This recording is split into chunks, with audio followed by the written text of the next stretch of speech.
Bienvenidos una semana más a StioCast. Esto no es Histocast, pero casi. No estamos en Itálica, ni en Emerita Augusta, ni en Hispalis, pero de todos esos lugares vamos a hablar y de alguno más. Aprovechando estas fechas estivales en las que nos encontramos, realizamos una visita al Museo Minero de Río Tinto, en la provincia de Huelva. Y tras la visita tuvimos la oportunidad de entrevistar a su director, Aquilino Delgado, que amablemente nos invitó a visitar el club inglés en la colonia de Bellavista de Río Tinto y nos concedió allí una entrevista que tenemos el honor de ofreceros a continuación. Sin más dilación, os dejo con la entrevista y espero que os guste.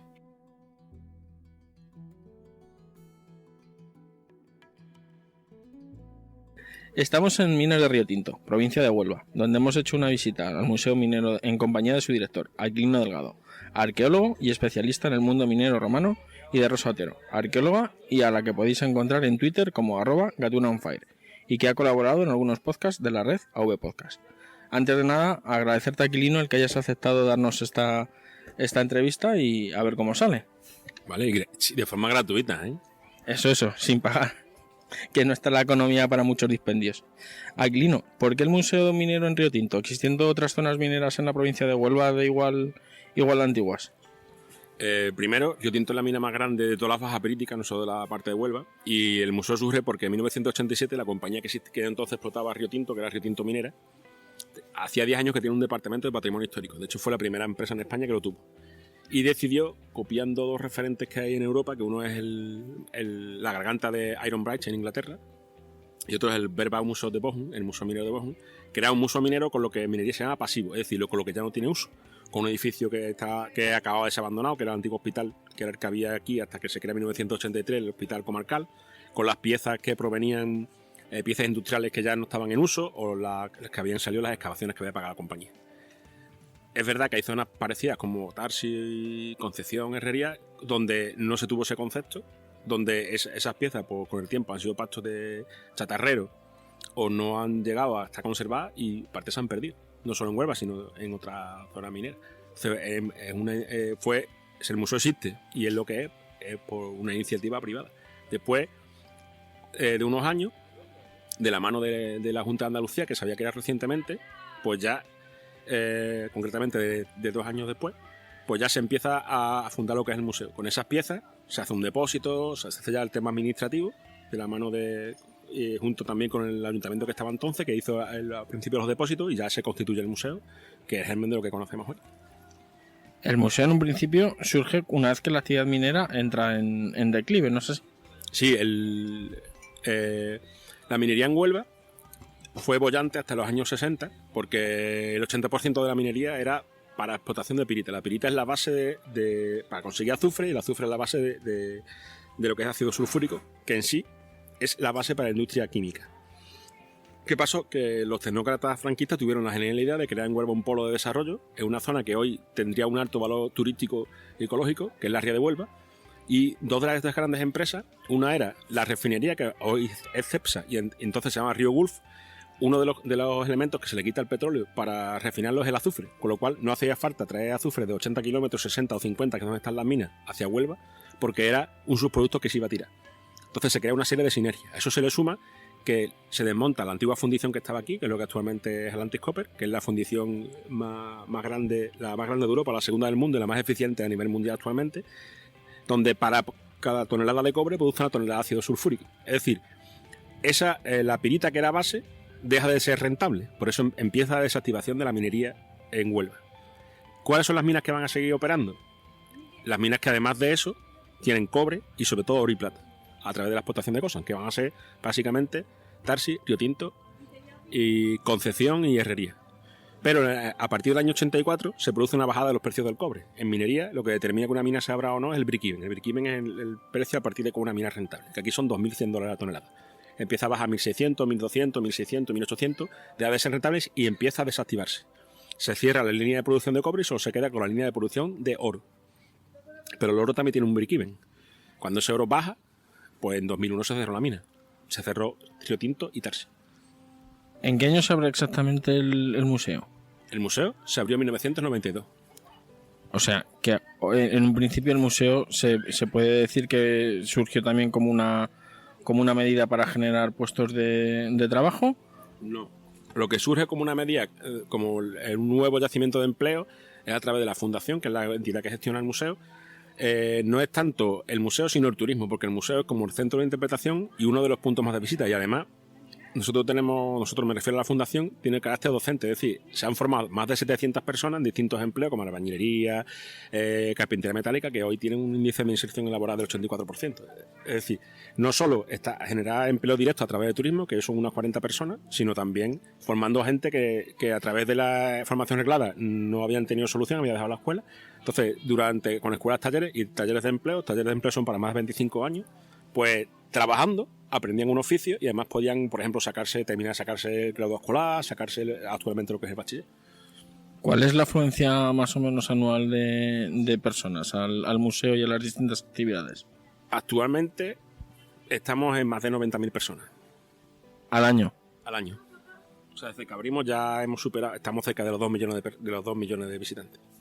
Vale, ¿y hay alguna pieza que como director del museo te sientas especialmente orgulloso de ella? Bueno, hay piezas que son únicas en el mundo, como por ejemplo el vagón del Marajá, el vagón más lujoso en vía estrecha del mundo. Se construyó para la reina Victoria, un viaje que iba hacia la India que no hizo. Por distintas razones, Forninofi determinó que la reina no iba a ir a la India, aparte que era muy mayor, había una serie de revueltas entonces, y entonces determinó que no. Porque cada cierto tiempo, la reina de Inglaterra, que era la emperatriz de la India, hacía un durbar. Un durbar, la reunión donde era como un congreso con los dirigentes de las distintas regiones de la India, que se llamaban Marajá, si él era de religión hindú, aunque su población fuera, por ejemplo, mayoritariamente musulmana, y Nisan, cuando era musulmana, aunque su población fuera hindú. Entonces, de hecho, se lo iba a regalar a un Marajá, por eso se llama el vagón del Marajá. Ese se quedó en Birmingham, que es donde se construyó. Birmingham era la ciudad entre 1840 y prácticamente la Segunda Guerra Mundial, era la ferretería del mundo. El 60% de todos los tornillos del mundo de esa época se hicieron en Birmingham. Y la maquinaria era la gran fábrica de elementos metálicos del Imperio Británico. Y Río Tinto realmente pertenece al Imperio Británico. Entonces van a comprar vagones de mina, ven ese vagón que tiene 2 departamentos, señoras, caballeros, lavabo, agua fría, agua caliente, váter, servicio. Entonces se compró para las familias de los directivos de Río Tinto para ir de Huelva a Río Tinto, de Río Tinto a Huelva. Bueno, nos has dicho que Río Tinto pertenecía al Imperio Británico. Explícanos un poco eso. ¿Tan importante fue la presencia británica aquí en Río Tinto? No, lo que pasó fue que en 1873 el Estado español necesitaba 92 millones de pesetas de la época. Y lo que hizo fue vender algunos bienes nacionales. Entre ellos estaba la mina de Río Tinto y lo vendió justo por ese precio. La explotación de Río Tinto pues, fue tan rentable que en apenas menos de 10 años habían recuperado la inversión inicial y se habían dado beneficios de años de más del 100%. ¿Vale?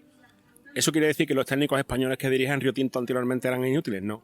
Lo que quiere decir es que el Estado, como siempre en España, no invirtió nada.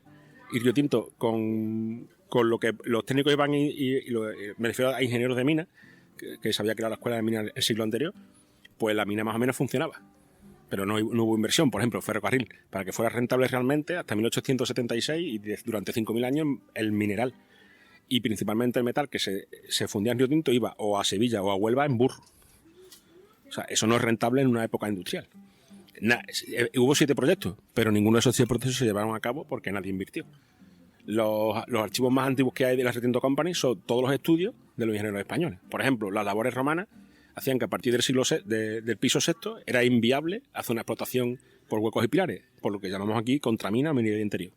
Pues ya en 1849 había técnicos españoles que hicieron el diseño de corta que después hicieron los británicos. Es decir, los británicos sabían todo lo que tenían que hacer porque los técnicos españoles lo habían hecho. El problema es que el Estado, como daba algo de rentabilidad, pues no invertía. ¿Vale? Y de hecho, a Río Tinto se le decía Gibraltar económico. Y se dice así al cabo de uno de los discursos que el rey Alfonso XIII va a Londres cuando está tratando para casarse con la reina Victoria Eugenia. Entonces, en la BBC lo graba y dice que hay 2 conflictos que hacen que España e Inglaterra no puedan llevarse siempre bien. Que uno es Gibraltar y otro Río Tinto. Y de los dos, el segundo es más importante que el primero porque es un Gibraltar económico. Porque los recursos que se podían haber destinado para España se fueron fuera. Pero también es verdad que en España nadie invirtió para que se hubieran quedado aquí. ¿Y hasta cuándo estuvieron los ingleses explotando la mina aquí en España? Los ingleses no se fueron nunca. De hecho, están aquí. En 1954 venden por 1.000 millones de pesetas el 66% de las acciones. 4 años después lo tenían otra vez. Con esos 1.000 millones, Río Tinto lo que hizo fue se internacionalizó. Compró todas las minas que tiene hoy en lo que era antigua Zimbabue, por ejemplo la mina de Rocana, compra Sudáfrica, compra minas en Australia y actualmente es uno de los dos, junto con BHP Billington, uno de los dos empresas mineras más importantes del mundo. Y ¿qué pasó? Que desde la Guerra Civil Franco había hecho en España una política de intentar que el capital español estuviera en todas las empresas. Entonces esta empresa tenía claro de que más tarde o más temprano lo iban a nacionalizar, cosa que no pasó. Pero ¿qué pasó? Que no invirtieron nada en tecnología. Es decir, en los años 50 estaban produciendo con tecnologías de los años 30. Y fueron los españoles, concretamente todos los bancos de España, del Banco Santander, los que pusieron los 1.000 millones, modernizaron Río Tinto y ellos vinieron luego y recibieron esos beneficios. Eso se amplió porque a partir del año 70 vino Patiño, que es el magnate boliviano del estaño, a invertir en la producción de Gosan, que es oro y plata. Con lo cual ya sí que dio grandes rendimientos. Entonces los ingleses realmente no se han ido. De hecho, aquí en la faja pirítica, las minas que están abiertas actualmente, todas tienen capital británico. Y actualmente, debido a la demanda que tiene China de cobre, que es lo que se produce, siempre capital chino. La mina que está abierta actualmente, el 30%, 33% es capital chino, el otro 33% es capital británico. Y el otro 33, y bueno, y el otro porcentaje que queda. Pues ahí hay varios países que unos dicen que son españoles, pero yo creo que son llanitos, porque hablan como en inglés. Bueno, ahora que ya sabemos cuál es tu ojito derecho o cuál es una de tus piezas favoritas, ¿cuál es la pieza que más llama la atención al público en general? Bueno, es que eso depende, eso tendría que decirlo al público. Ten en cuenta que hay lo bueno que tiene el museo es que te puedes encontrar desde un martillo de hace 5.000 años, o un pico minero, unos romanos, o ese vagón y 2 locomotoras más que están en todo el museo, o geología. Entonces, pues las personas que estén interesadas en la geología les gustará una de las vitrinas donde está la mayor colección de sulfatos de Alfredo del mundo. Alfredo es una de las minas que hay en Río Tinto, que actualmente no existe porque está inundado, y son minerales de neoformación que son rarísimos. Aquella persona que esté interesada en el mundo romano por lo mejor alucinará con las esculturas que están en la sala romana o con las herramientas romanas, que tenemos la mayor colección de herramientas metálicas romanas del mundo. Aquel que esté interesado en el ferrocarril pues alucinará tanto con el vagón de Marajá como con la única locomotora que hay en Europa continental, que es locomotora grúa y de carretera vertical, por ejemplo. Entonces, según los intereses, pues cada uno te irá diciendo cuál es su pieza favorita. Yo, si te sirve de algo, yo flipé con la reproducción de la mina que tenéis, que además me dijo Rosa que era aprovechando la bajada, digamos, a lo que era el sótano del hospital, y me pareció una auténtica chulada. Claro, el periodo romano es el primer gran periodo de explotación de Río Tinto. De hecho, aquí los romanos tuvieron casi un siglo más que los árabes. Entonces, el poder entrar a una mina romana es interesante para las personas que vienen a visitarnos. ¿Qué pasa? Por seguridad, las labores romanas que quedan son impracticables como visita normal. Entonces, ¿qué hicimos? En el antiguo cuarto de caldera, es donde está la noria, y la antigua zona de cocina, pues se recrearon todos los elementos que hay dentro de una mina romana. Galería, pozos, cámaras, sistema de desagüe. Por eso hay 2 norias, una pareja de norias a escala 1-1.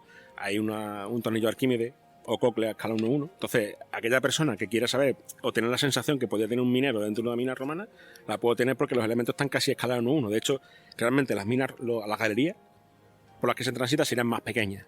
Pero claro, si no, daría un ambiente más de claustrofobia. Bueno, y también te ahorras el pequeño detalle de los latigazos, la esclavitud y esas cosas. Bueno, primero tenemos que partir de la base que en esa época no había sindicato. Con lo cual, y segundo, que eso de que las minas romanas estaban llenas de esclavos, cuando vamos a verlo no es tan así.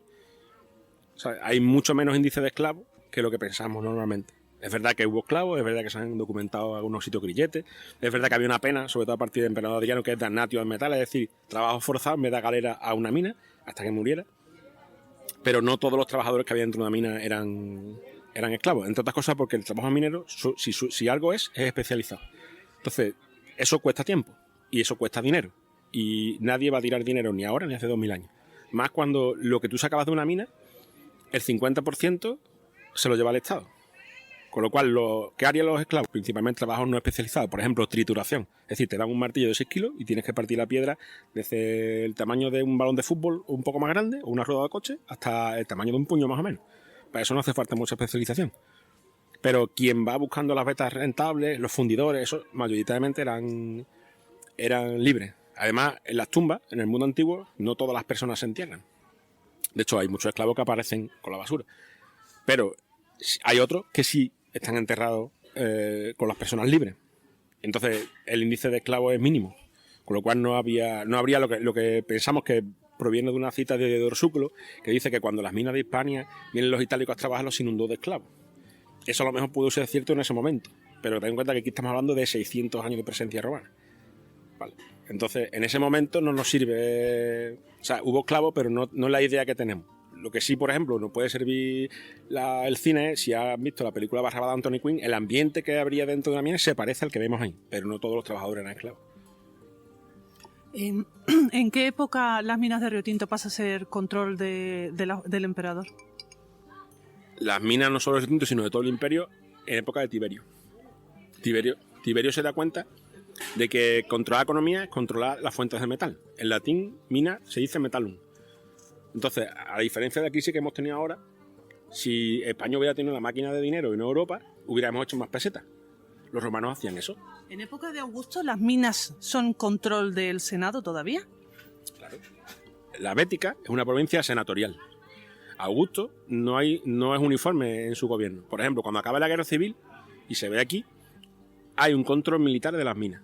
De hecho, hay, por ejemplo, en la época de Nerón, un poco después, hay a un prefecto que le dan un triunfo por descubrir una mina de plata en Germania. Aquí hay presencia militar, la hay en todos los sitios. ¿Por qué? Porque al final de una guerra el emperador necesitaba recuperarse. Y pone bajo control militar. De hecho, una de las cosas que hace Agripa, que era su amigo e incluso llegó a ser su cuñado y superó su yerno, llegó a poner operativa las minas del sur de lo que hoy es Extremadura para plomo, porque sin plomo no hay extracción de plata. Pero es con Tiberio cuando, después de lo de Sexto Mario, las minas son del emperador, concretamente del fiscus.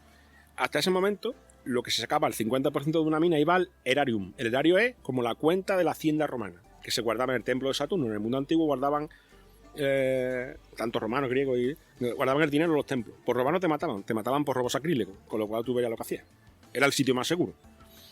Y a partir de Tiberio, ese 50%, esa dimidia pars que aparece en la ley de Pasca, van al fisco. El fisco es la cuenta personal del emperador. Es como si a partir del año que viene, cuando pagamos Hacienda, en vez de pagarle Hacienda, que por lo visto éramos todos, ya no tanto, en vez de ir a la cuenta de Montoro, pues fuera la cuenta de Felipe VI.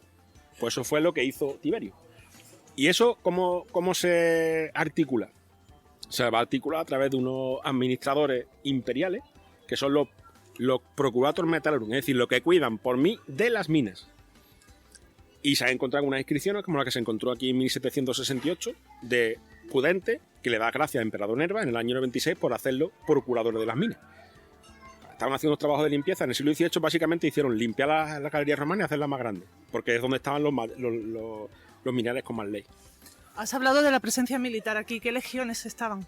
No, aquí lo que había eran vexilaciones, eran unidades militares menores de una legión, que es lo que hacen cuando una provincia se termina de conquistar, se divide, para darle trabajo a los militares, se divide en unidades menores y pueden hacer, por ejemplo, puentes o pueden controlar una zona minera. Lo sabemos por las monedas, estaba la segunda Augusta, la cuarta macedónica.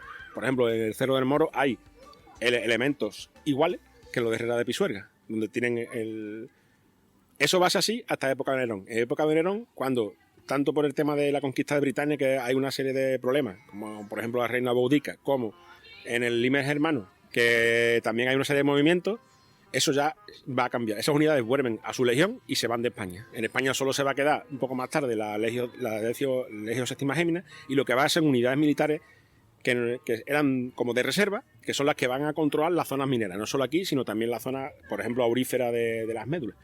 Son unidades que además tienen un símbolo, que no es el águila, porque el águila es el de la legión de hacer el cónsul Mario, sino son otros símbolos de animales que eran los básicos de la legión, como el lobo, el jabalí, el caballo.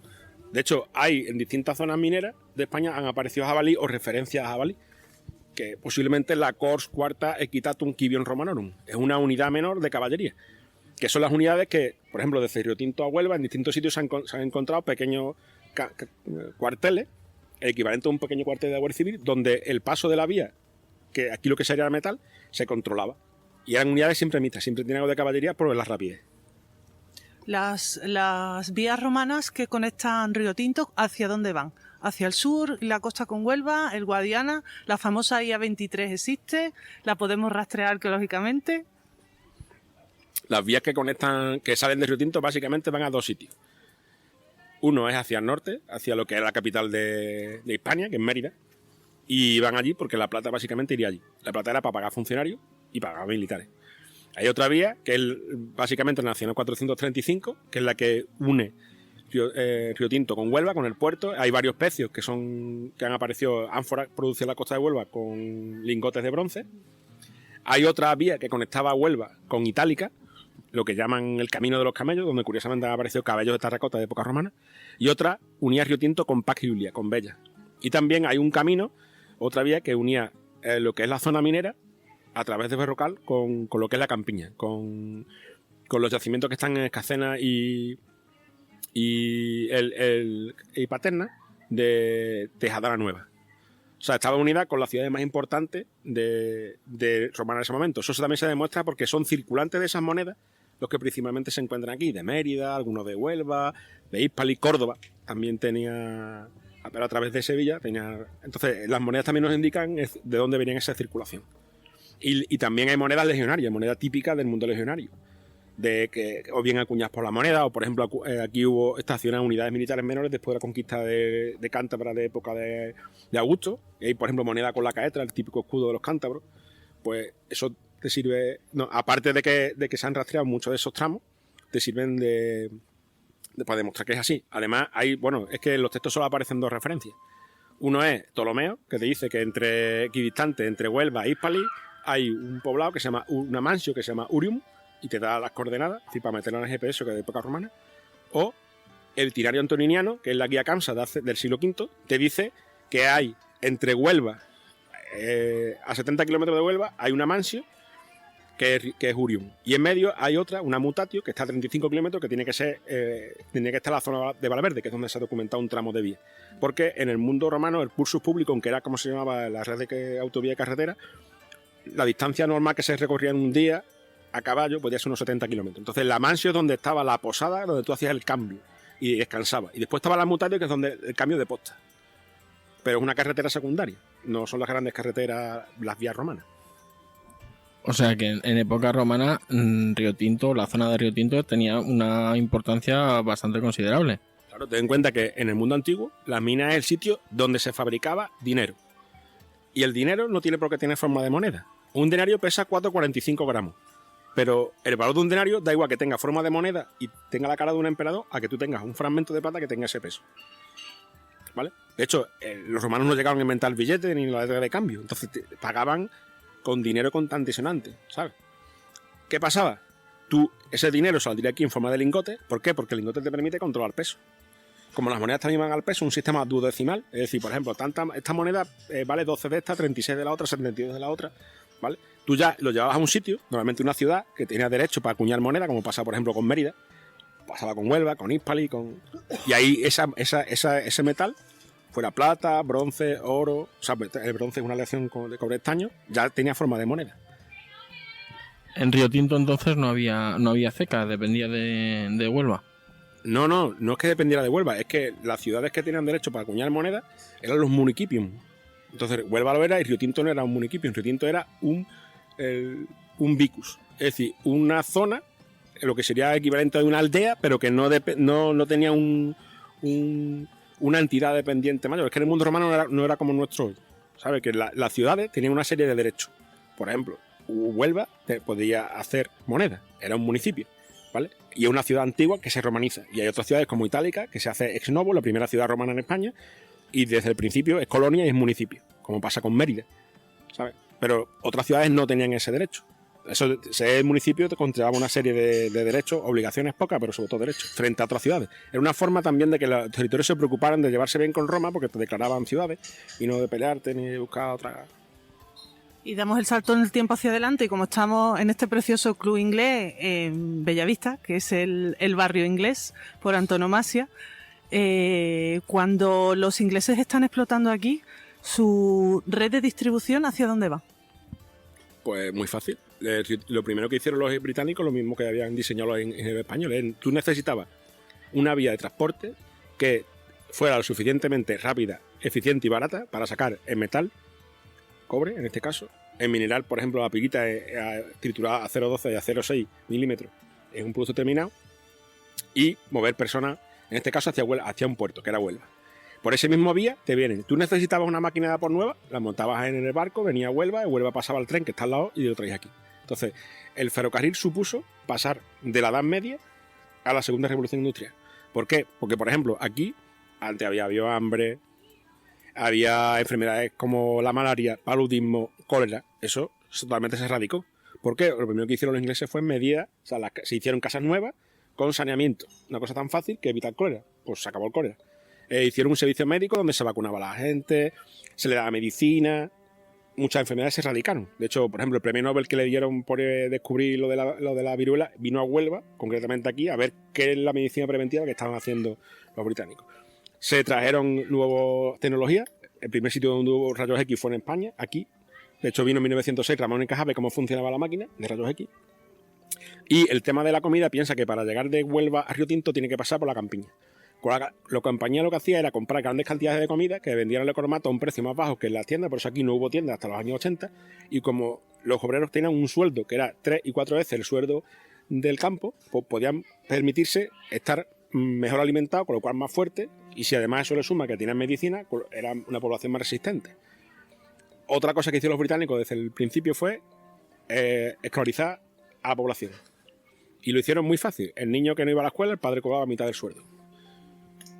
Entonces fueron los propios padres los que ayudaron a que se escolarizara rápidamente la población. Eso conllevó a que no solo los hombres y no los niños, sino las niñas y las mujeres, todas se leer y escribir las 4 reglas en pocos años. De hecho, hacia 1890 el 100% de la población estaba escolarizada y estaba alfabetizada. Eso también estaba en incidencia de que si tú sabes leer, puedes leer la orden que te dan en el trabajo, puedes rellenar en parte, pero también puedes leer un libro de Marx.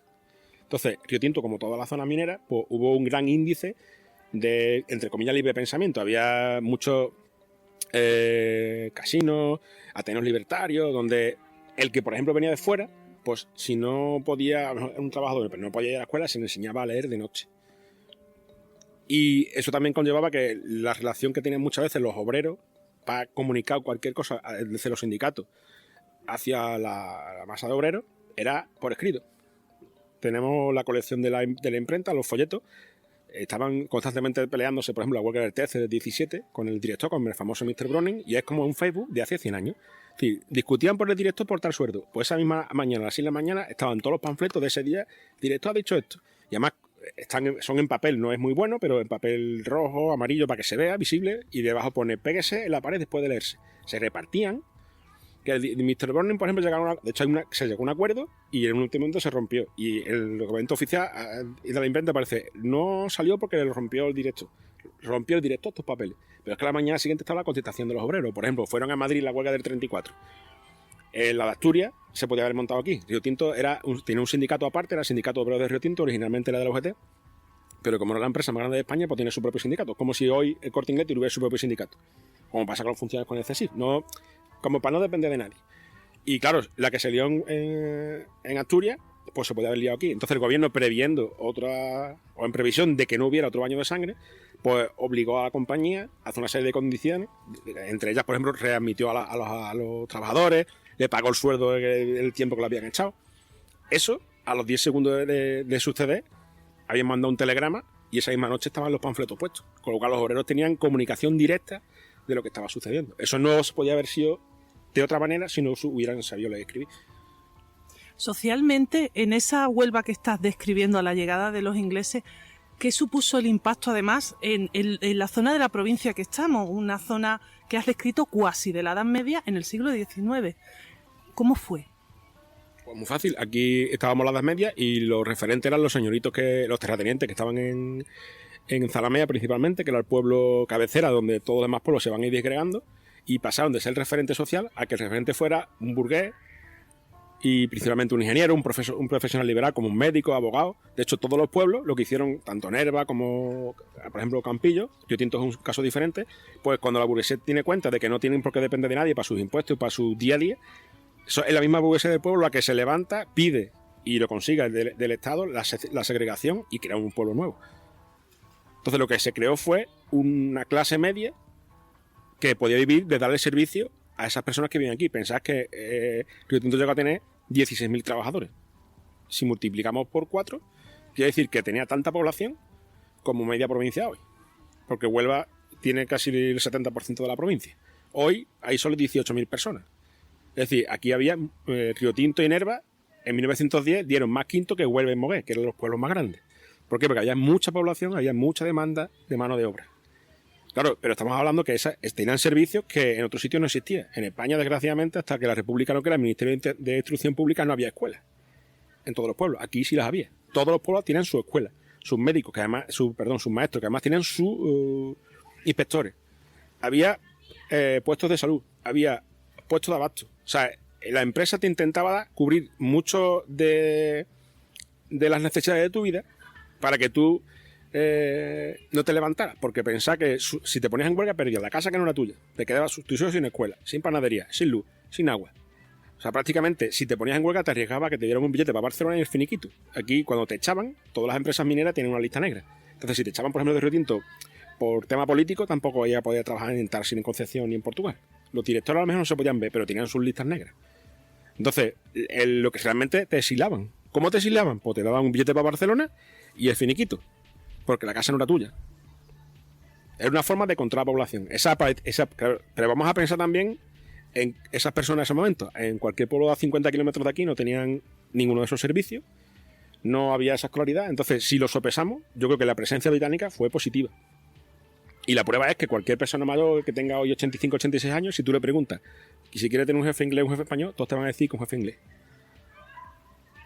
Cuando entras en el Museo de Río Tinto es curioso, en el museo te cuenta 5.000 años de historia, pero de lo primero de las primeras salas que ves es algo que te cuenta una historia sobre el año de los tiros. ¿Qué fue aquello?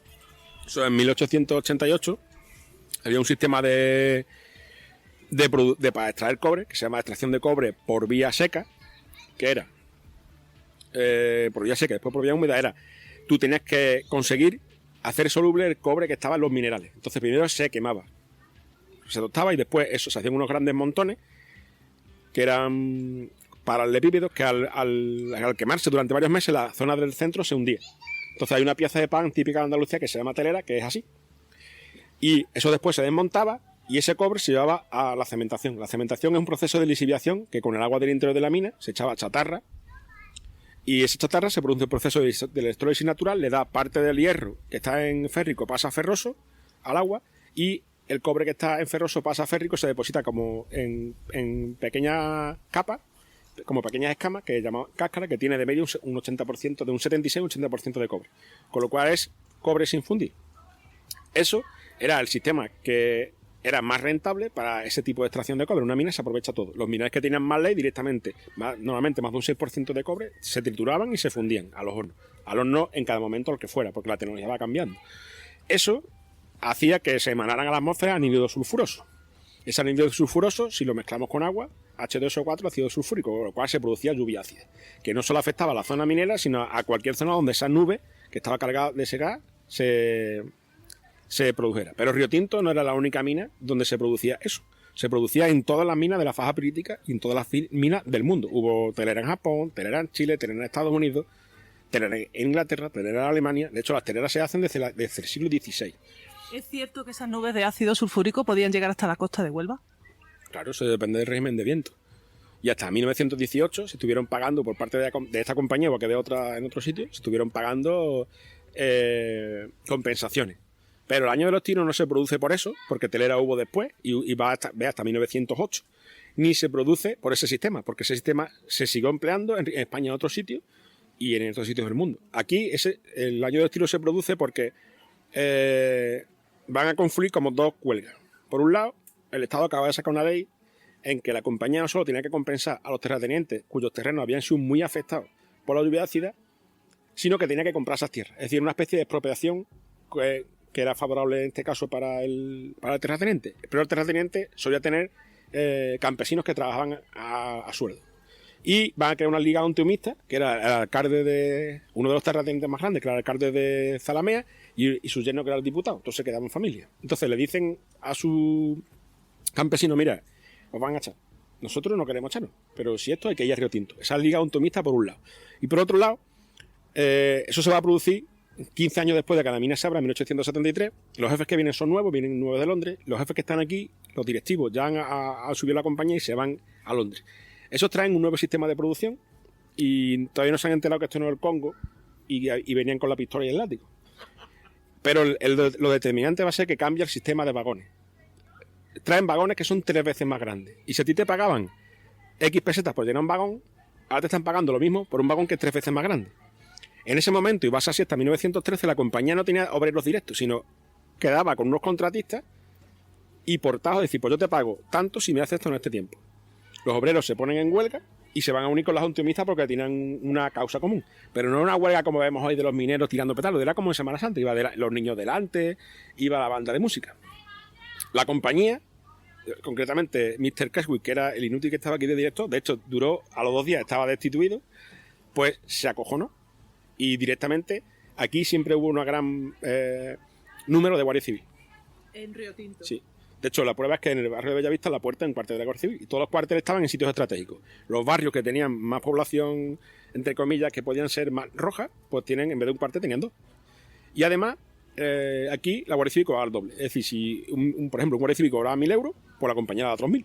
Y además, la casa era de la compañía, con lo cual, la Guardia Civil... Eso que te suponía que aquí un jefe británico, un jefe español, porque no solo había jefe ingleses, decía algo, y era como si lo dijera el teniente coronel. De hecho, era tan así que una de las casas del barrio era para el jefe de puesto de la Guardia Civil, que realmente era un capitán o un teniente. ¿Vale? Pues no solo no llaman a la Guardia Civil, sino que llaman a 150 a una compañía del regimiento de Pavía que estaba en Huelva. Se ponen delante del ayuntamiento, entonces, del Río Tinto antiguo, que actualmente no existe. Esas personas vienen, alguien da la orden de fuego y disparan. 3 salvas. Con el fusil que entonces tenía el ejército español, que era el Martin y Henry, el mismo que utiliza si veis la película Azul Blue.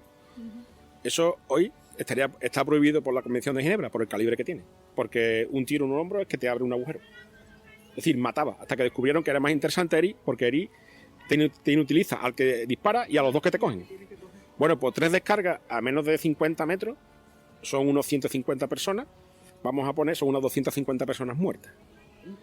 Hombres, mujeres y Niños. De hecho, hubo, no solo por los disparos, porque claro, en el momento que disparó salió toda la gente a correr. Pues se pisaron.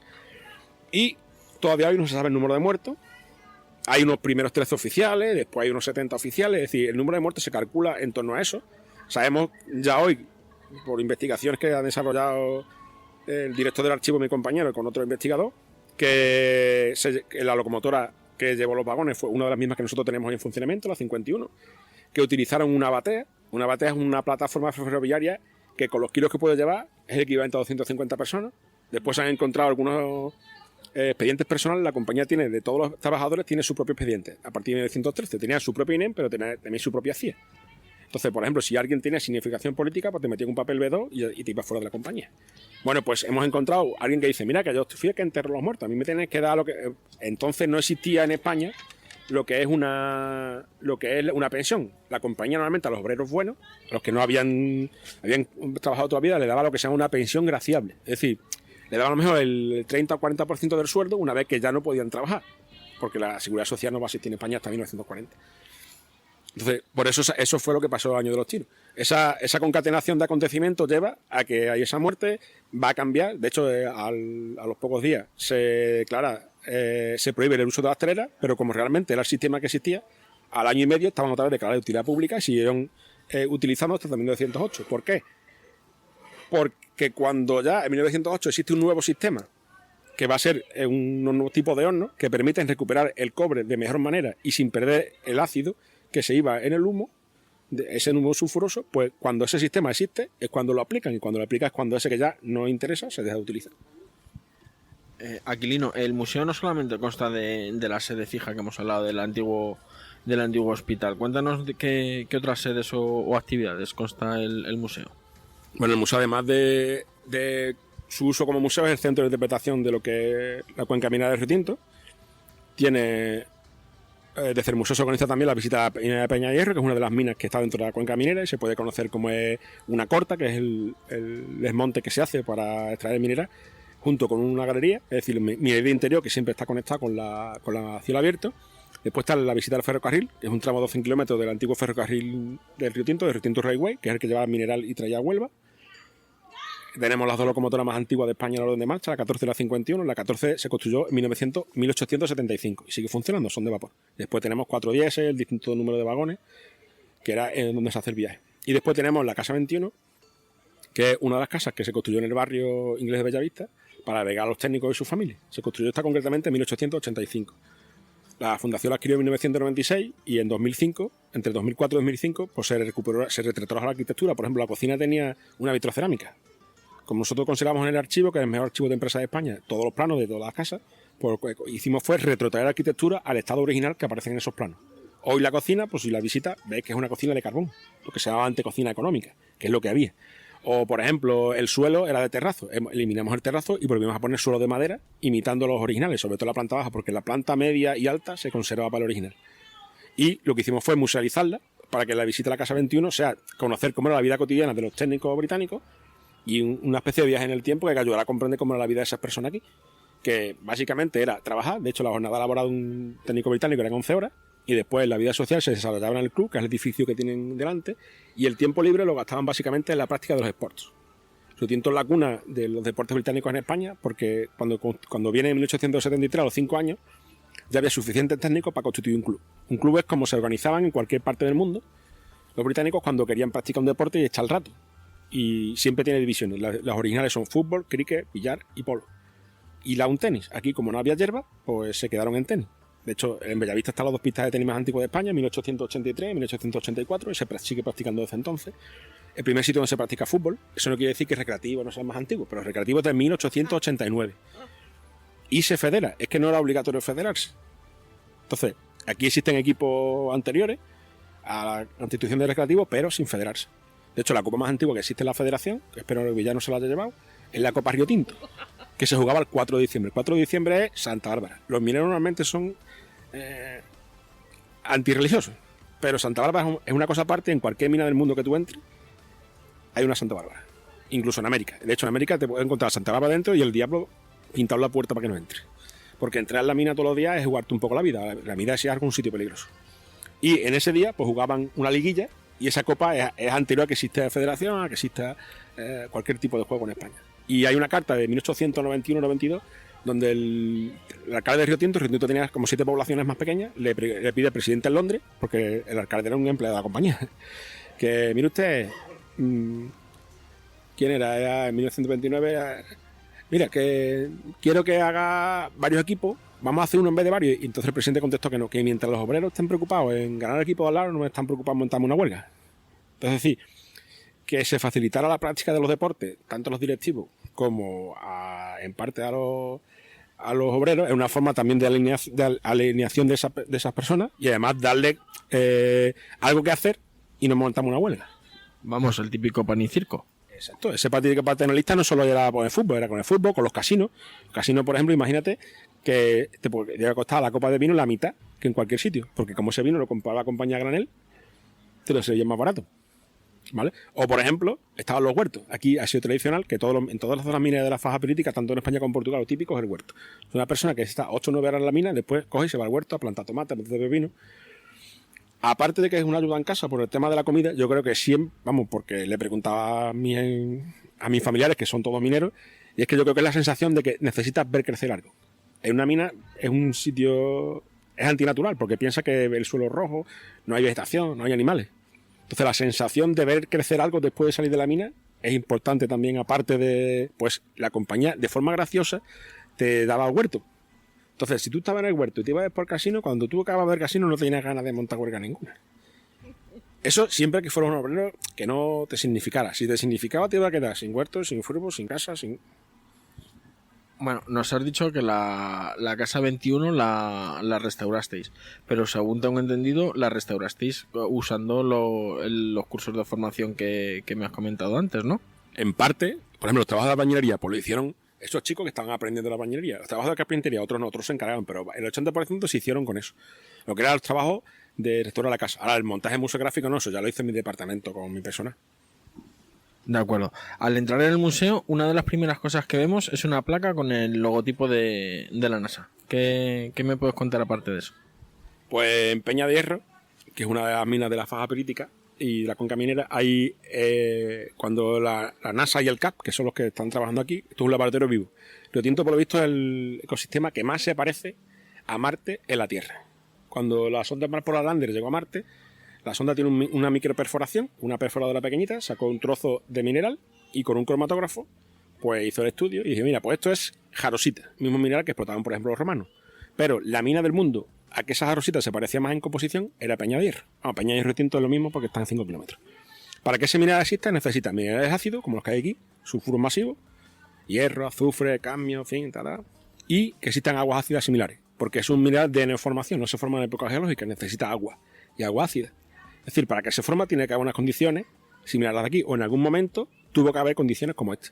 Por similitud, pues la NASA y el CAP es el Centro de Astrobiología de Madrid, que son los que realmente hacen el curro, porque los americanos vienen 2 y 20 españoles, entonces dime tú quién hace el curro. ¿Vale?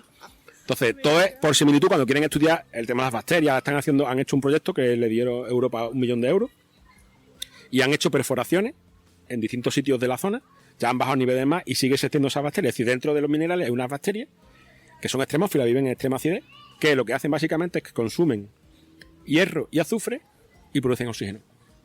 Son bacterias biostásicas. Nosotros consumimos oxígeno y emitimos anhídrido carbónico. Pues ellos lo hacen al revés. Es decir, favorecen la vida. Son parecidas a las bacterias que hubo al principio. También las hay en el agua. Por eso funciona la cementación. Si tú coges una botella de agua del Río Tinto, un botellín de agua, y metes un hilo con un clip de pisapapeles, en 3 días, si hace calor, el clip tiene una capa de cobre. De un 80%. Entonces, por similitud, todo lo prueban aquí. Por ejemplo, la sonda que vemos que van a Marte, antes se traen a Peña de Hierro, se meten dentro del agua, porque si allí dan con agua, la acidez es la misma. La prueban, porque los temas espaciales, eso de Houston, tenemos problemas para las películas. Realmente, en el momento que sale de la atmósfera, donde se controlan desde la base Ames se escribe, que está en California. Entonces, desde la base Ames controlan ese rover, que es como se llama. Las sondas realmente se llaman rover. Entonces, todo eso es lo que montan aquí. Nosotros lo tenemos cedido a un laboratorio, que es mi laboratorio de restauración, lo tienen ellos allí montado un laboratorio científico y tienen un laboratorio en el campo. Entonces, normalmente hay distintas campañas, a lo mejor hay años que hay 10 personas haciendo tesis diferentes de diferentes cosas. A lo mejor hay un microbiólogo, hay un geólogo especializado no sé cuánto, porque esa actividad geológica de las bacterias ha creado incluso un tipo de roca, que es el Gossan transportado, que es una roca que en todo el mundo hay aquí. Solo existe aquí, es endémica de aquí. Y no es más que esas bacterias que han ido sedimentando el hierro del antiguo cauce del Río Tinto. Parece cosa en el mineral de oro y plata, pero no tiene oro, solo tiene hierro. Y los romanos lo utilizaban como material constructivo, porque todo lo rojo es alegórico al mundo funerario, y los británicos durante 60 años lo utilizaban como mena para extraer hierro. De hecho, Río Tinto fue una mina de hierro también. Bueno, hace poco hemos conocido a través de los medios de comunicación que ha habido un hallazgo de unas monedas romanas. Pero vamos, parece que no todo lo que nos han contado es tal como ha sucedido. ¿Qué nos puedes contar tú? Pues que durante la excavación del Escorial 6B, que es uno de los escoriales que se determinaron en 2014 que existían, pues la compañía tiene una serie de cautelas impuestas por Cultura, que es la que controla este tema. Pues mira, pues hay que excavar esto allí van a hacer un domo, un tema industrial, y antes de que se pudiera destruir el patrimonio arqueológico, pues se hace una excavación, y durante esa excavación ha aparecido un tesorillo de monedas, que ahora hay que estudiarlo para determinar realmente pues la información que nos puede traer. Vamos, que eso en Río Tinto es normal, o sea, no es el primer tesorillo, es a lo mejor ahora mismo arqueológicamente el que se ha documentado. La primera vez que se documenta, por ejemplo, áurea, hay monedas de plata y de oro. Pero es que hasta que no se haga el estudio definitivo tampoco podemos aportar más datos. Pero vamos, ¿eso qué quiere decir? ¿Que hubo alguien que escondió ahí los ahorrillos y no volvió por ellos? ¿O simplemente es algo más profundo, por decirlo de alguna manera, que hay con más importancia? En principio, y yo no sé quién hizo la excavación, parece una ocultación. Ocultación es eso, en cualquier periodo que hay inestabilidad, pero sea hace 2000 años o en la guerra civil o con la crisis, pues alguien escondió dinero, posiblemente en una bolsa de cuero o de tela, y no volvió por él. Es lo típico que se escucha siempre de: hicimos una obra en la casa del pueblo, apareció una olla de moneda. Eso es más común de lo que nos parece. Si se lo ha encontrado otros, porque la persona que lo escondió no pudo venir a por él. Por último, ¿piensas que el patrimonio minero está suficientemente protegido y bien gestionado? Tanto aquí en España como en otros lugares del mundo. Nosotros, como en tantas otras cosas, llevamos siempre 30 años de retraso con los referentes que en el mundo son básicamente Inglaterra, Alemania y Francia. Es decir, el patrimonio arqueológico, el patrimonio minero no está definido hasta la ley de Andalucía de 2007, sensu estricto, es decir, estaba ahí como en un cúmulo con otros patrimonios como los geológicos, lo documental, pero se define por primera vez en la ley de Andalucía. Curiosamente, la ley 14 de 2007, el título 7, artículos 65, 66, 67 y 68. Eso no quiere decir que antes no hubiera otros intentos, lo que pasa es que no son ley. Hay lo que se llama la Carta del Bierzo, pero la Carta del Bierzo restringe el patrimonio minero al industrial. Vamos a ver, patrimonio minero es todo lo que ha generado la industria minera o la minería a lo largo de la historia. Y tanta minería es una mina calcolítica que tiene 5.000 años, como una mina que esté en explotación hoy. Tan minera es una cosa como otra. Lo que cambia es la tecnología que te permite hacerlo. Lo que pasa es que en otras zonas de España, como por ejemplo Asturias, pues la mina más antigua que tenemos de época moderna es de 1815, quitando 4 minas antiguas de cobre. O las minas romanas, es decir, desde Roma hasta 1815 no había minas. Se dedicaban a lesbaques. Se descubrieron el carbón y ahora son todas minas. Claro, ellos no tienen patrimonio anterior a eso. Pero en zonas como esta, como la faja pirítica ibérica o la faixa piritosa, si no va a Portugal hay minería siempre, porque es que no había otra cosa. Cuando la mina está cerrada la gente se va. Entonces la diferencia es que el patrimonio que tenemos aquí es, primero, muy diferente. Porque tenemos desde un martillo, te puedo enseñar en el museo, o está en la vitrina, desde un martillo de piedra de hace 5.000 años, a un martillo romano, a un martillo inglés, que es un bujía, que pesa 7 kilos. Y la diferencia es la tecnología. El uso es el mismo, ¿sabes? Entonces, eso, en Asturias, por ejemplo, no lo hay. Sí, hay minas más antiguas de cobre y prehistóricas, pero estamos hablando al nivel que hay en la faja pirítica, que son minas que tienen esa explotación desde ese momento. ¿Sabes? Hay minas como las que están en la zona de Tarsi, de Herrería, de Alorno, que son de ese momento. Aquí la más antigua tiene unos 500, 600 años después. Es decir, estamos hablando de un sitio donde básicamente ha sido minería. El único sitio que podía competir con nosotros es Chipre. De hecho, Chipre viene de Kiprum, que es cobre. Chipre significa la mina del cobre. Lo que pasa es que a partir del siglo XIII se quedaron sin minas. Y claro, allí es que ya agotaron los minerales. Igual que pasaba con el solfo, el azufre italiano, la base de industria química en Europa. Las mismas minas que aparecen donde fue Barrabás en la película. Esas se agotaron en el siglo XIX, pues tuvieron que buscar otra fuente. ¿Cuál fue esa fuente? La pirita. Entonces la tecnología es en un primer momento que determina que existe minería o no, y después es que sea rentable. ¿Sabes? Entonces la diferencia entre nosotros y el MUMI es que si tú vas al MUMI, al Museo de la Minería de Asturias, no vas a encontrar nada anterior al siglo XIX. Porque es que no existe. Te tienes que ir al Museo de Oviedo, donde hay pues los cuernas de ciervo que se utilizaban en la época prehistórica para extraer unos minerales que estaban en lo que sería una mina. Pero es que entre eso y el siglo XIX no hay nada. Porque la explotación que hacen los romanos es lo mismo que vemos en las películas del oeste, batear. Eso, técnicamente, no es minería, es mineralurgia. Porque tú no haces una mina, tú aprovechas los arrastres de un río para batear y tamizar y coger las pepitas, ¿sabes? Entonces, ¿qué pasa? Que si nos fijamos en algo, España, y no lo digo yo, lo dice Estrabón, es un país minero. Y Plinio. O sea, no hay zona de España que no tenga una cantera, que también es una mina, o cualquier tipo de recurso. Otra cosa que sea rentable. Tú fíjate, mira, Andalucía, que aquí parece que estamos todo el día vestidos gitanos y cantando la Feria de Sevilla, tiene mina. Huelva es la provincia con más patrimonio industrial seguro de España, seguro. Pero es que lo mismo que tiene en eso, que tiene patrimonio, por ejemplo, dolménico, que también está relacionado con todo el mundo de los metales. Difiero. Ahí tenemos una discusión, en fin, difiero. Para lo tuyo. Por ejemplo, que distintos patrimonios, pero lo que es patrimonio industrial es una potencia, ¿vale? Pero es que tienes Almería, que está en la punta de Andalucía, que es lo mismo. Tiene minas de oro, tiene Granada, que está al lado, y lo mismo, ¿vale? Tienes Jaén, tiene la zona de Córdoba. La Sierra Norte de Sevilla. Bueno, son la antigua zona de Mons Marianum. Sierra Morena viene así porque es la mina de Sexto Mario, las que le quita a Tiberio, que estamos hablando antes. Quiere decir que zona minera. Te vas a Asturias y tienes minería. Te vas a Galicia, tienes minería. Te vas a Extremadura, tienes minería. Te vas a Murcia, tienes minería. Te vas a Cataluña, tienes minería. Desde los Pirineos hasta donde quieras. Entonces, España es un país eminentemente minero. Lo que pasa es que en el primer mundo está mal visto hacer la minería. Pues yo creo que si es un recurso, lo tienes que utilizar. Además, la minería, a diferencia de otro tipo de industria, es que es indeslocalizable. Quiere decir que tú una mina no te puedes llevar. Te puedes llevar a la fábrica de coches. La mina no te la puedes llevar. Y la minería ahora mismo, en Europa, con la legislación que tenemos, cada puesto de trabajo directo puede generar de 5 a 8 indirectos. Eso no lo genera ninguna actividad económica. y ninguna actividad económica obliga a pagar los impuestos que obliga a pagar la minería, con lo cual es beneficioso para la zona, la gente que vive en esas personas, siempre que se invierte bien, claro, que ya eso es lo que se tienen que encargar los políticos, de que eso de dinero se invierta bien. Entonces, si tenemos un recurso, si se puede hacer medioambientalmente sostenible y es rentable y da trabajo, la diferencia es que yo he conocido cuando se cierra la mina y se muere el pueblo. O sea, Río Tinto y Nebra son los pueblos de España que han perdido más población en 20 años. Cuando yo nací aquí había 20.000 personas y ahora hay 7. Y de esos 7, la mitad son jubilados.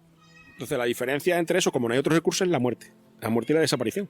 Río Tinto ha tardado más en desaparecer porque ha vuelto a reabrir otra vez, porque es rentable. Y si no, hay otra zona minera de pueblos que a lo mejor tienen 50 habitantes y tenían hace 20 o 30 años 3 y 4.000. ¿Y la gestión cultural entonces del patrimonio minero no es la clave mágica que va a devolver aquí a esa población inicial de 20.000 habitantes?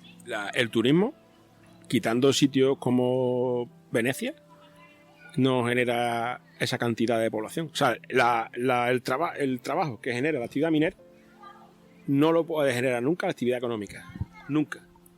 La actividad económica, o sea, cultural, que conlleve el turismo, tiene que ser, primero, el patrimonio hay que preservarlo per se. Es decir, hay que preservarlo porque el patrimonio es algo que nos han dejado, que nosotros tenemos que legar a nuestros sucesores, o tenemos que intentar de hacerlo. Es decir, si alguien no hubiera pensado en eso, la Alhambra no existiría. No estamos hablando ya de patrimonio, sino en extenso. Entonces, primero, el patrimonio yo creo que hay que preservarlo per se. Después, si hay alguna parte de ese patrimonio que puede ser susceptible de que mediante el turismo cultural genere puestos de trabajo y actividad económica, es que yo creo que le debe de hacer. Porque es que si no, se va a conservar peor. Es que yo creo que somos la única profesión que tenemos que estar constantemente demostrando que generamos dinero y servimos para algo continuamente. El patrimonio por nuestros nietos, por nuestros bisnietos, Pero que no vende. ahí entramos en un problema que es que tú dices, yo soy arquitecto y nadie plantea que...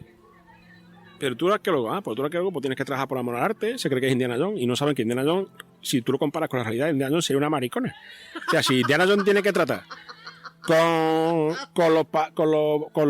ejemplo, con los propietarios de los terrenos, si tiene que aguantar al contratista, si tiene que ver cuando se te cae no la serpiente, sino cuando te llenas de bichos, de piojos, cuando te mete el tío del campo de al lado las vacas para que no cabe.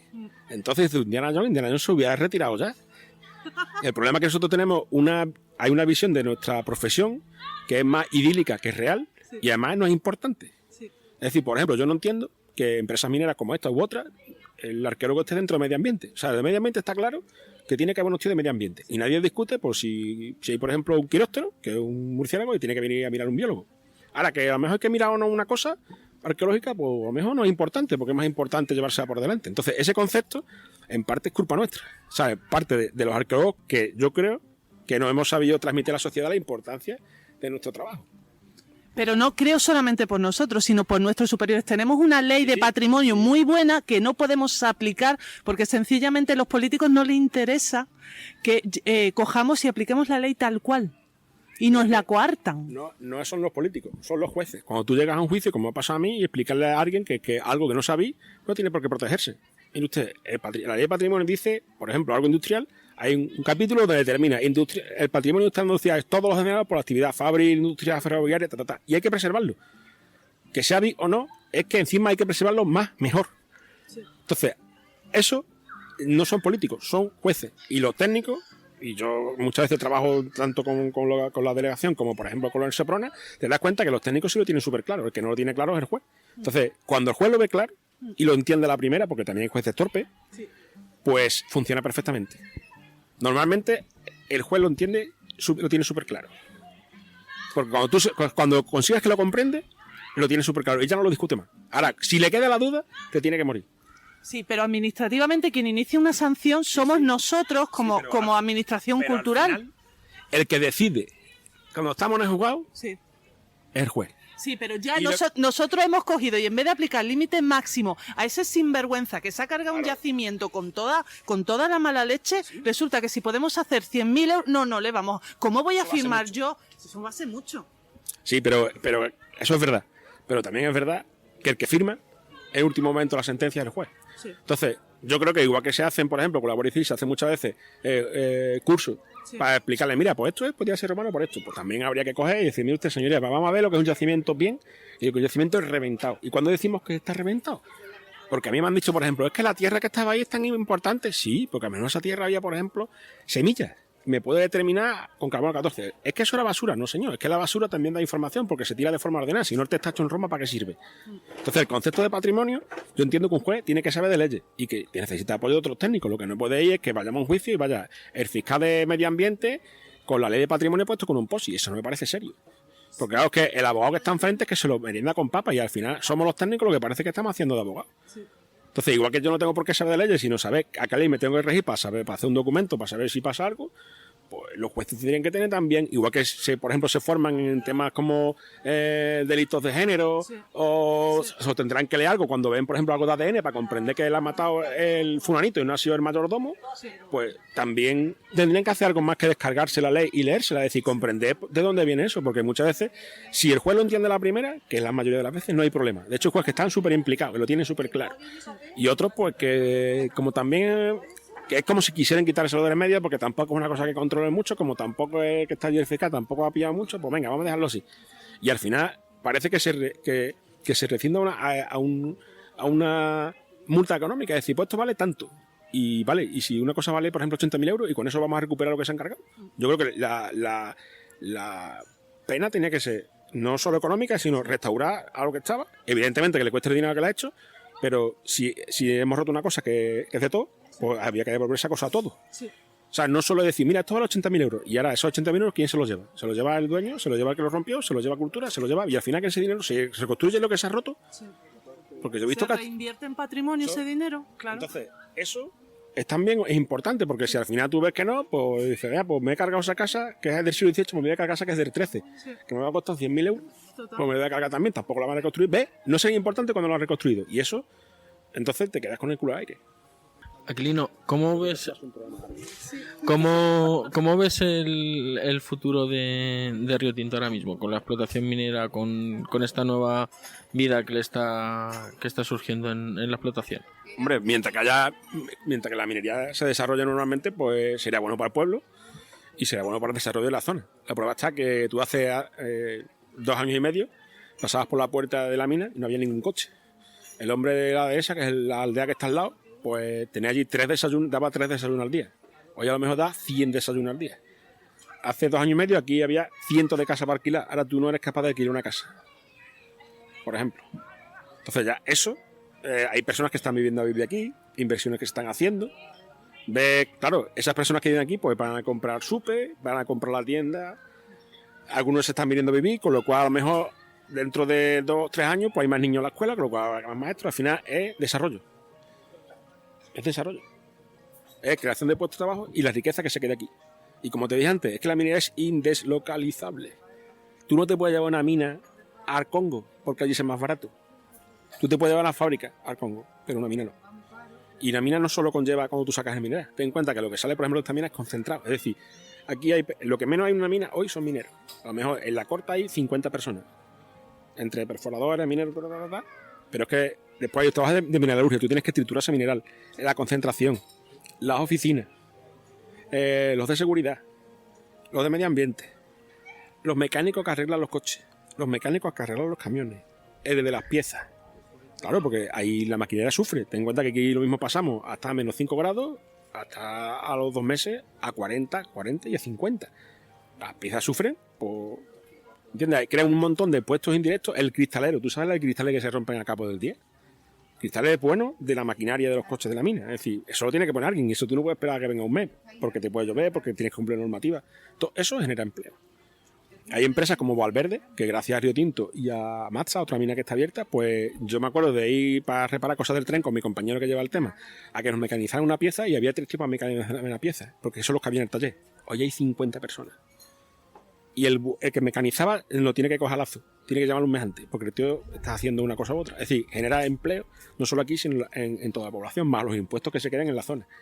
Lo que pasa es que lo que estamos hablando antes, tienen que ser los políticos que tengan visión de futuro. Por ejemplo, si ahora hay 3 o 4 minas abiertas, no me obligue a que los camiones vayan por la carretera, la 435, que la estamos atestando, sino no existe un ferrocarril Huelva-Zafra correcto. No tiene un cargadero, por ejemplo, hay un pueblo de aquí al lado, tiene un cargadero de minera. Pues lo que había que hacer es llevar todas las minerías ahí y que fuera por tren. En Alemania es obligatorio. Con lo cual, ¿qué conseguimos? Conseguimos desatascar esto. pierdes trabajo no, porque un contratista, en vez de dar 6 días a Huelva, va a dar 20 ahí, con lo cual no pierde trabajo. Es bueno porque nos cascamos la carretera y además le obliga a invertir en una infraestructura que es necesaria. Es que Huelva, como estamos en el culo de España y aquí el Estado lleva 200 años haciendo dejación de funciones, aquí el ferrocarril que existía eran todos privados, menos Renfe, que unía Huelva con Ayamonte. Hubo un genio que en el año 89 dice, no, va a quedar hasta Huelva. Es decir, si tú quieres ir a la playa en tren, no puede. Es algo cojonante. Tenemos las mejores playas de España, pero no tenemos tren. ¿Sabes? Porque una mente preclara y ahora nos quieren por un ave. Y dices, vale, pero no te va a bañar. Porque en Huelva, como los tecnócratas franquistas quisieron por un polo, pues no te puedes bañar. Porque tiene un polo de desarrollo industrial bien puesto. O sea, tienes que coger un taxi, con lo cual si tú quieres hacerlo porque te, por ejemplo, no contamina, pues no, tienes que contaminar porque el taxi contamina. ¿Vale? Y tenemos otra línea que comunica Huelva con el norte, que nos viene muy bien porque comunica con Extremadura y toda la salida de otros puntos cascánicos que van por el puerto salen de ahí. Vamos a darle uso a esa línea, si te lo va a mantener esto gratis. O sea, esas son las cosas que tienen que ver los políticos. ¿Por qué? Porque si tú quieres montar una industria aquí, que con la minería hay muchas industrias auxiliares, tienes que ser competitivo. Si tú tienes que tener una pieza, ¿dónde están las industrias competitivas? Al lado de las autopistas. En vez de hacer un desdoble, ¿por qué no invertimos dinero y hacemos una autopista? Una autopista que el mismo te lleva que ir retinto media hora, que en 10 minutos más estás en la sierra. Es decir, que esto es bueno para toda la gente. No, como tenemos políticos que tienen un cortoplacismo a 4 años, pues porque van hasta 30 de políticos, si a lo mejor tuvieran solo hasta 8, lo mismo tienen que hacer las cosas en esos 8, porque después no van a salir. Entonces el problema es cómo se va a gestionar eso. ¿Sabes? Pero una mina abierta es siempre vida. Cuando estabas estudiando la carrera, ¿qué expectativas laborales pensabas que ibas a tener? ¿Te veías de director de un museo? No, yo es que cuando estaba estudiando la carrera, la verdad que me planteaba terminar la carrera. Yo dije como César, cuando lleguemos a ese puente, a ese río, me preocupo de ese puente. Yo terminé la carrera, después hice el curso de doctorado, empecé a trabajar de arqueólogo profesional y a los 4 o 5 años me salió este trabajo. O sea, surgió la posibilidad de que viniera a trabajar aquí y además a mi sitio. O sea, yo volví a casa después de 11 años. Pero la verdad que no, cuando estaba estudiando la carrera no tenía claro que me iba a dedicar a conservador de museo. Terminando ya un poco, ¿cómo podemos contactar con el museo? ¿Tenéis página web, teléfono de contacto? ¿Se pueden hacer reservas? ¿Qué horario tiene? Todo eso. Sí, eso está en parqueminerosretinto.es, una página web, y ahí tiene acceso a horarios, tarifas. Nosotros, por ejemplo, abrimos todos los días del año, menos el día 1 de enero, el día 6 de enero y el día 25 de diciembre. Todo lo demás día está abierto. El horario del museo normal, en el horario que no es de verano, es de 10:30 a 3 y de 4 a 7. En verano ahora es de 4 a 8. Todos los días, de lunes a domingo. Todas las demás actividades también son todos los días, excepto el tren, que normalmente durante 10 meses del año hay casi diario, y otros 2 meses, que suelen ser los finales de año y principios de año, pues están los festivos y los fines de semana. Pero todo eso lo pueden consultar en el ferrocarril, en la página web.